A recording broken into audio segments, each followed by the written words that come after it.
You want me to introduce you? You do the introduction, you do your jazz, man. All right, all right. Well, we got here our top four for One Piece at Game Day Toys and Games. Come check them out. They're located in Queens. Great shop. Very, very great tournament. 52 people for a case. 52 people at this tournament. So, yeah. Let's get right to it. So my name is Apollo, and I top four this case tournament. It was crazy, man. It was insane. I played purple. I think it's the best deck of set one meta. If you guys aren't playing this, it's a pretty brain dead deck. So let's talk about the ratios and the spikes, right? So we start with our leader Kaido. This man is insane. He has 5 life, which is pretty cool. Here are my Dawn cards, super pre-release. I went early. I don't know if you guys did. Don't worry about it though. We'll get back to this later. But best cards of the deck. All right, so this man, he allows me to strip away life from my opponent. And he's pretty beefy. Like he's pretty strong. This effect right here, this ends games. I use it a lot in games. Like I close out a lot of games. All right, so let's talk about our ratios.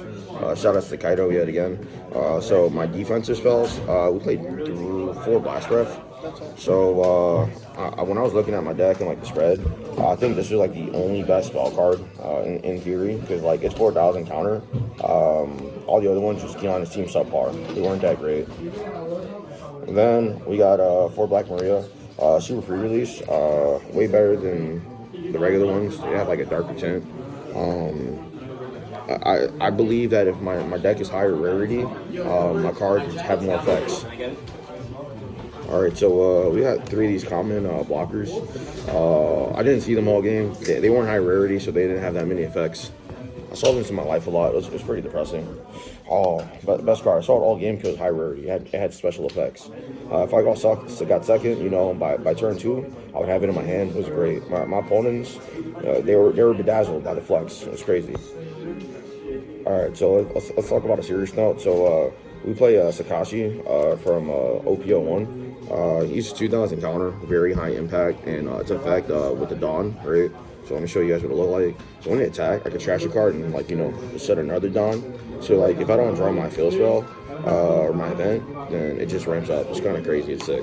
Like if I miss this, I have another copy of it in a body.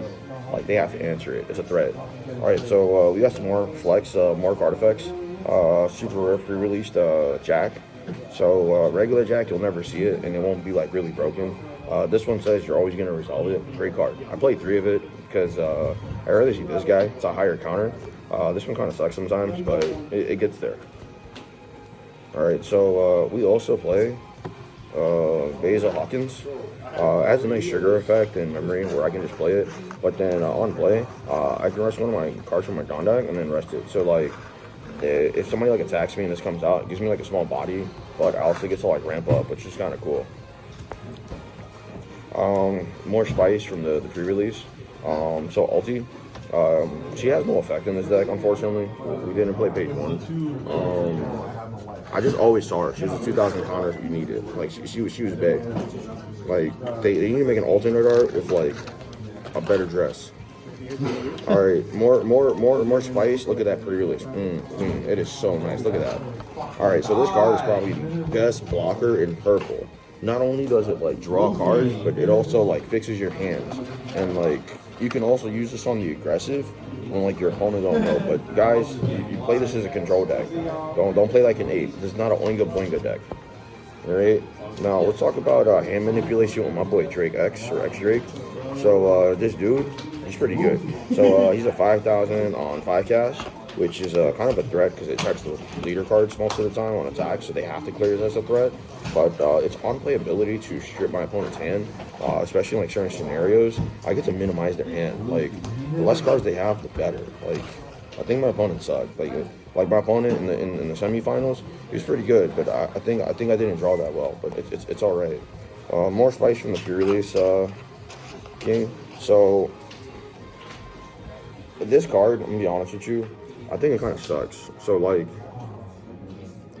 against the green and red decks, they don't really cover the blockers, right? And like it's kind of like the same issue where like these cards are good for like the small spread, but like against like the higher IQ like red, green, and like green players, they just go into like this fortress strategy where like these kind of seem like mid. So like I don't know if going forward these are like correct in the correct ratios. I played 3 of the board wipe kaido, so I think this card is neg, but it ends games and close games. Because like I'm giving up 6 mana, but it blows up boards, and he's a 12k body.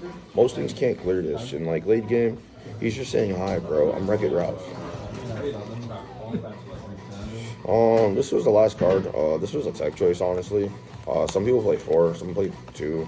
I went with 3 kaido, but it had to be super pre-release because it has more effects. Believe it or not, every single time I needed it to close out a game, he was there for me. He wasn't there for me in my last game, but you know he pulled through. I made top 4. Like it's lit. Congratulations, man, on getting the top 4. Thank you so much, man. And yeah, that's the deck profile. Yes, just know I am the interpreter. Bo is standing right beside me. Hello, yes.